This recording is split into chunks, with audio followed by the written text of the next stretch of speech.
Hey there. Subscribe to my channel. And also press this bell icon.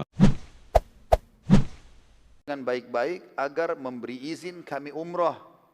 Dan kami jamin kami tidak akan berperang. Kami tidak akan merebut Mekah. Abu Sufyan berkata, aku akan pertimbangkan. Beri aku waktu beberapa saat, aku pertimbangkan. Dan aku minta agar engkau jangan keluar dari Mekah sampai aku putuskan. Maka Utsman pun waktu itu sebenarnya diikram, dihormati oleh Abu Sufyan. Dikasih makanan, dikasih tempat yang layak, hanya untuk nunggu. Abu Sufyan rencana mempertimbangkan dulu gitu kan. Nabi SAW waktu itu di perkemahan muslimin melihat kenapa kok lelat nih. Utsman gak datang.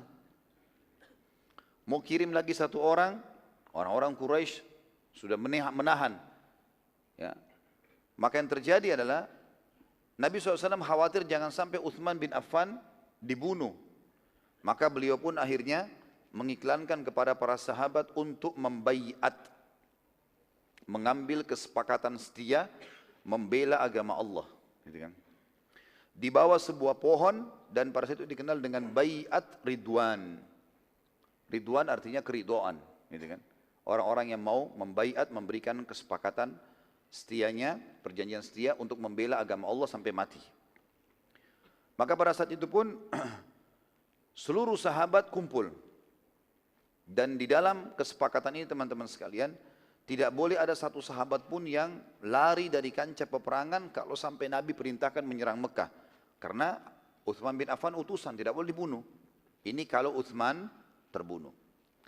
Maka para sahabat pun satu persatu, Nabi SAW berdiri di bawah pohon itu, lalu Nabi SAW, para sahabat satu persatu datang dan menyalami tangan Nabi SAW sambil ya, mengucapkan, aku berjanji setia ya Rasulullah, hidup dan mati dalam agama Allah. Dan siap mengorbankan harta, jiwa, darah semua untuk agama Allah.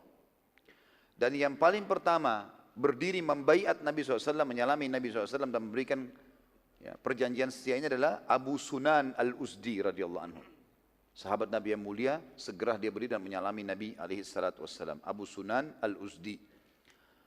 Salama bin Aqwa radhiyallahu anhu yang terkenal dengan kecepatan berlarinya, ya, kalau masih ingat pernah kita jelaskan itu, dan keterampilan perangnya, selepas membaiat Nabi SAW, dia sempat istirahat di bawah sebuah pohon. Setelah semua sahabat membaiat satu persatu. Jadi waktu itu yang membaiat Nabi SAW, kalau kita hitung jumlah mereka 1.400, yang membaiat adalah 1.397.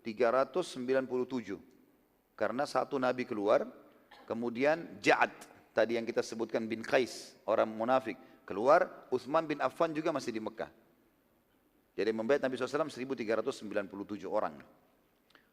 Setelah itu, setelah dibaiat, ternyata Ja'ad ini tidak ikut membaiat.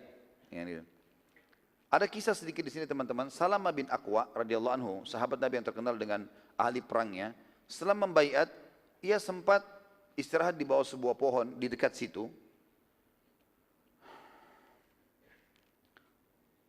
Dan Nabi SAW mendatanginya sambil berkata, berilah baiatmu wahai Salamah, Salamah bin Aqwa. Kata Salamah, aku sudah membaiat wahai utusan Allah. Kata Nabi SAW, baiat lagi. Maka Salamah pun pada saat itu membaiat, mengulangi lagi, berdiri di depan para sahabat mengatakan, ya Rasulullah, aku berjanji setia kepada Allah dan Rasulnya dan siap mengorbankan hartaku, jiwaku, darahku untuk agama Allah. Sebagian ahli sejarah mengatakan, kenapa Nabi SAW meminta Salamah bin Aqwa untuk mengulangi ini, agar memastikan kepada para sahabat, siapapun yang belum tulus dan ikhlas membaiat, dia harus cepat segera ulangi. Dan ini perjanjian setia.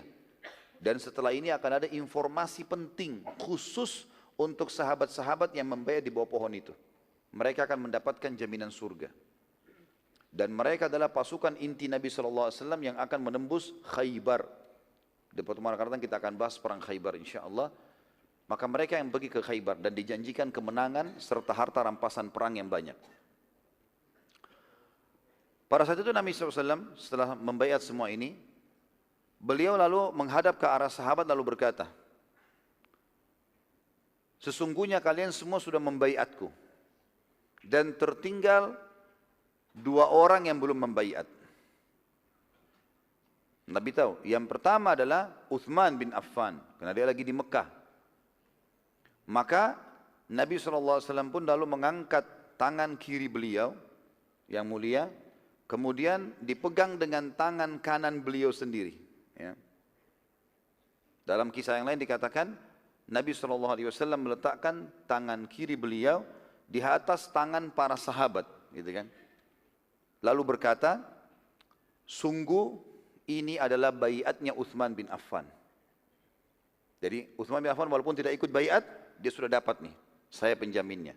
Maka para sahabat serentak berkata satu sama yang lain, demi Allah, telapak kirinya Nabi SAW lebih mulia dan lebih baik daripada seluruh telapak tangan kanan kami. Sungguh kemuliaan buat Uthman radhiyallahu anhu, ya, bagaimana Nabi SAW membaiat dia dengan tangannya sendiri. Tinggal satu orang, kata Nabi SAW, ketahuilah kalian semua pasti masuk surga, dipastikan. Jadi teman-teman banyak yang tahu kalau yang dijamin masuk surga 10 orang sahabat kan. Ternyata bukan itu, bukan cuma itu. Ada 1000 lebih sahabat semua yang hadir di baiat Ridwan dan sempat membaiat jabat jaminan surga. Kata Nabi SAW, kalian semua pasti masuk surga. Kata ulama berarti dipastikan mereka semua meninggal dalam keadaan Islam. Ya. Kecuali orang yang sembunyi di belakang unta merah. Ya. Jadi ternyata si Ja'ad ibn Qais ini, waktu para sahabat membaiat, memberikan salamannya kepada Nabi SAW, dia sembunyi-sembunyi di belakang unta, supaya enggak kelihatan. Padahal Nabi tahu. Kata Nabi SAW, kecuali orang, Nabi tidak sebut namanya, kecuali orang yang sembunyi-sembunyi di belakang unta merah, dia tidak akan dapat jaminan surga. Karena dia tidak membaiat. Pada saat itu teman-teman sekalian setelah selesai membaiat, Nabi SAW memberikan kesaksian kepada Nabi SAW, kepada para sahabat ya. Sebagaimana hadis tadi saya katakan, tapi saya ulangi lafaz hadisnya begini. Dalam hadis sahih riwayat Bukhari, demi Allah, tidak akan masuk neraka semua yang membaiat di bawah pohon ini. Dan pasti kalian semua masuk surga, kecuali yang sembunyi di belakang unta merah, atau si Ja'ad ibn Qais. Waktu itu teman-teman sekalian para sahabat yang membaiat di bawah pohon tadi dimuliakan lebih lagi oleh Allah dengan turunnya ayat Al-Quran menceritakan tentang mereka.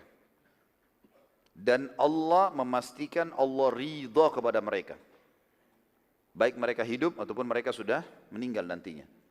Dalam surah Al-Fatih, surah nomor 48 ayat 18. Allah berfirman, A'udzu billahi minasyaitonir rajim. Laqad radiyallahu 'anil mu'minina idh yubayyi'unaka tahta asy-syajarah. Idh yubayyi'unaka tahta asy-syajarati fa'alima ma fi qulubihim fa'anzala as-sakinata 'alaihim wa athabahum fathan qariba. Sesungguhnya Allah telah ridho terhadap orang-orang mukmin ketika mereka berjanji setia kepadamu di bawah pohon. Semua yang berjanji tadi. Maka Allah mengetahui apa yang ada dalam hati mereka, lalu menurunkan ketenangan atas mereka dan memberi balasan kepada mereka dengan kemenangan yang sangat dekat. Kata para ulama tafsir, kemenangan yang sangat dekat adalah nanti kita akan belajari pada saat Nabi SAW sudah pulang dari kesepakatan Hudaybiyah, beliau membentuk pasukan untuk menyerang Khaybar. Dan Nabi suruh yang ikut hanya yang hadir di Khaybar dan menyampaikan kalau Allah sudah menjanjikan kemenangan. Nabi SAW ya, mengambil bait dari para sahabat ini agar membela Islam sampai mati semuanya. Dalam riwayat terdapat pula jumlah mereka 1398 orang. Quraisy saat mendengar baiat sampai mati, mereka semua dengan suara yang besar ya, mengatakan kami mengambil, mengutarakan janji setia kami kepada Nabi SAW dan kepada Allah dan Rasulnya dan membela agama baik dengan harta dan jiwa kami serta darah kami. Maka karena mendengar itu orang-orang Quraisy jadi takut. Lalu mereka segera mengiklankan damai dan mengutus satu orang tokoh mereka yang bernama Suhail ibn Amr. Saat Nabi SAW melihat Suhail, beliau SAW bersabda, Suhail, sungguh Allah telah memudahkan masalah kalian. Artinya Allah sudah mengutus ya, orang-orang Quraisy untuk membuka kesepakatan damai. Terjadilah pembicaraan antara Nabi SAW dengan Suhail pada poin-poin berikut ini. Yang pertama, muslimin balik ke Madinah dan tidak ada umrah tahun itu.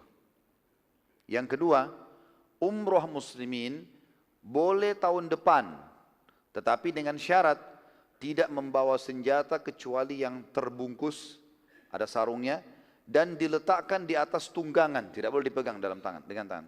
Dan Quraisy tidak boleh mengganggu muslimin yang masuk. Yang ketiga, muslimin hanya boleh maksimal tinggal di Mekah 3 hari dan setelahnya harus keluar. Dan ini hanya khusus untuk umroh saja. Enggak boleh mereka datang kalau selain umroh. Seperti itulah. Yang keempat, tidak ada peperangan antara muslimin dengan Quraisy selama 10 tahun. Dan ini nanti poin keempat teman-teman, ini akan luar biasa efeknya kepada kemenangan muslimin sampai nanti pembebasan kota Mekah. Yang kelima, siapapun yang hijrah dari Mekah ke Madinah wajib dikembalikan ke Mekah. Kalau ada mulai detik ini kesepakatan, kalau ada di antara penduduk Mekah yang hijrah ke Madinah walaupun dia ngaku Islam harus dikembalikan ke Mekah. Yang kelima ini. Yang keenam, siapapun yang meninggalkan Madinah ke Mekah, murtad maksudnya, tidak boleh dikembalikan ke Madinah. Ini curang mereka sebenarnya. Jadi siapa yang hijrah ke Madinah harus dikembalikan. Siapa yang dari Madinah ke Mekah nggak boleh dikembalikan. Dan poin keenam ini adalah poin yang paling berat bagi muslimin, gitu kan? Bagaimana bisa ada orang yang dari Madinah meninggalkan tidak boleh dikembalikan lagi ke Madinah. Yang ketujuh, suku manapun yang mau menjadi partner muslimin, sekutu, maka dipersilahkan, dan siapapun yang mau jadi partner atau sekutu Quraisy dipersilahkan. Saat itu kebetulan ada 2 suku selain Quraisy dan selain muslimin yang menyaksikan kesepakatan Hudaybiyah. Mereka adalah suku Khuza'ah, ya, yang tadi dipimpin oleh Hudail, ya, salah satu orang yang diutus Quraisy untuk diskusi dengan Nabi SAW, yang mengikrarkan kalau mereka menjadi sekutunya muslimin. Dan suku Bakar mengiklankan menjadi sekutu Quraisy. Kebetulan suku Hudail sama suku Bakar ini memang selalu ribut dari dulu. Selalu perang, tidak pernah berhenti, gitu kan. Nanti akan kita pelajari sebab pembebasan kota Mekah gara-gara suku Bakar mengkhianati suku Hudail ini. Yang kedelapan, suku manapun yang telah mengikrarkan dukungannya, maka bagian dari pasukan yang didukung, maka menyakitinya sama dengan menyakiti yang didukung. Dan ini nanti adalah sebab pembatalan kesepakatan Hudaybiyah karena suku Bakar mengkhianati suku Hudail. Inilah poin-poin kesepakatan muslimin dengan Quraisy. Namun teman-teman sekalian, itu yang sudah disepakati ya. Saya coba masuk ke sebuah poin. Hey there. Subscribe to my channel. And also press this bell icon.